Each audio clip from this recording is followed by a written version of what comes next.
This woman is crazy. Hey, what's going on, everyone? It's Brandon Avery here, and I want to thank you so much for tuning in to my opinion/review for Ma. I really do appreciate it. Now, this film, Ma, is being directed by Mr. Tate Taylor. If you're not too familiar with his work, he wrote and directed the film The Help, which came out in 2011. The film had a ton of Oscar buzz around it, and that is where Miss Octavia Spencer won her Academy Award. Now, this film, Ma, it has a lot of hype around it. Everybody was like, oh my gosh, Octavia Spencer in a horror movie. I'm there. I'm on board. All the trailers look great. All the trailers look dope, and I was very excited for this film. My expectations weren't necessarily through the roof, but I will say that they were high.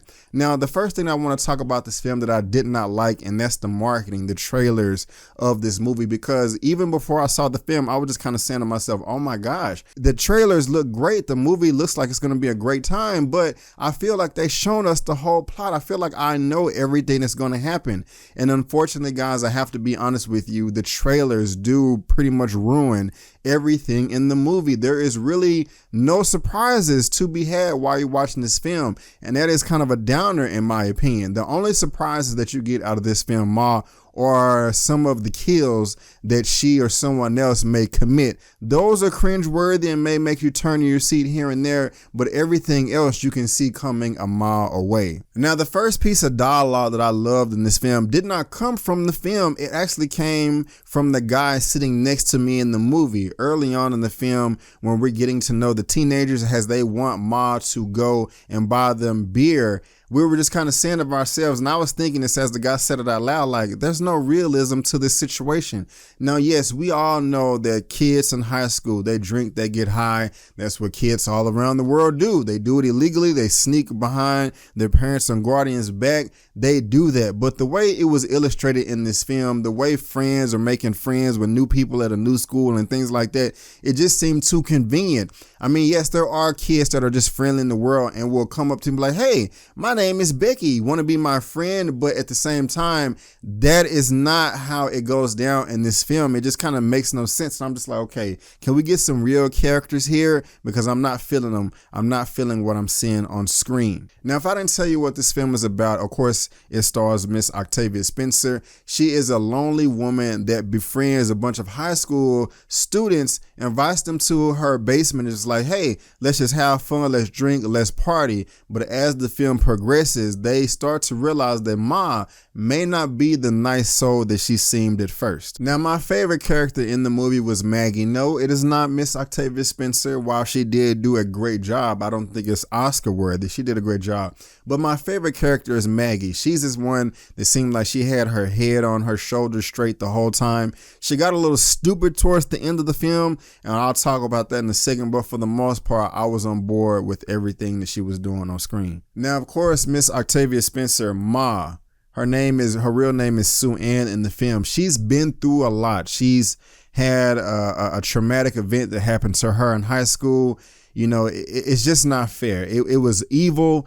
And the people that did this to her do deserve some degree of punishment. So I cannot necessarily get upset with her for having a chip on her shoulders 15, 20, 25 years later. There are some things that you just cannot get over, and you have to seek professional help. And it's clear in this film that she did not ever receive any professional help. She is very sick and demented, and she's taking it out on the wrong people. And that's one of the things that I did not necessarily care for in this film. I can understand you want to take your revenge on the people that are actually responsible for your mental state at this point in time.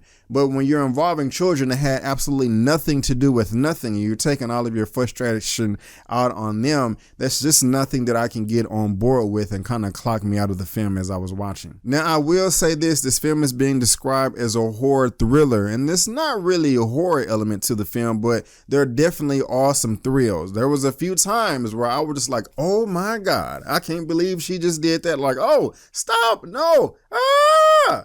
I was doing that a number of times throughout the film, especially towards the end. But also, guys, throughout the film, I don't necessarily want to say the film was boring, but it was just kind of slow. Nothing really happened. You just get a bunch of exposition and characters going from point A to point B.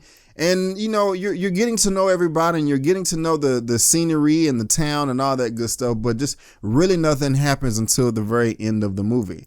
And when you get to the end of the movie, I mean, you know that you're at the end of the movie. I mean, this film is only about an hour and a half, not that long. And that is something that I like about it. But that is when the crap really hits the fan. And you're like, oh my gosh, you know, how in the world is everyone going to get out of this? But I've been listing my likes and dislikes throughout this whole entire review. But of course, you always have to have, unfortunately, some characters in this film that just do something stupid that does not make any logical sense at all. Now, I'm just going to pull up a device right here. It's kind of broken. This is called a cellular phone. How it works is if you charge it, it will have power. You can put numbers in it and dial. And, you know, in case if you need to get in contact with someone, if you need to call the police for an emergency. I mean, there's a number of things that you can do with a cell phone. I think me and you both know that. But some of the characters in this film, they did not know that at all.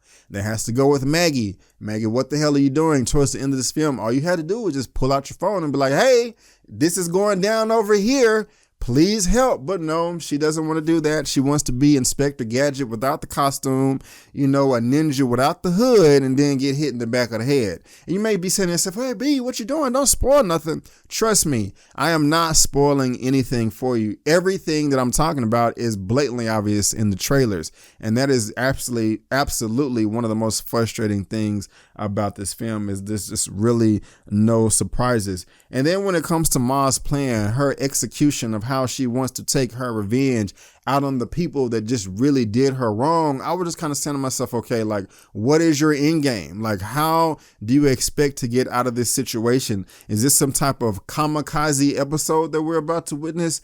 I don't know. I'm trying to figure it out, and I don't have all the pieces of the puzzle. But while I did say all of that, guys, the film is still entertaining.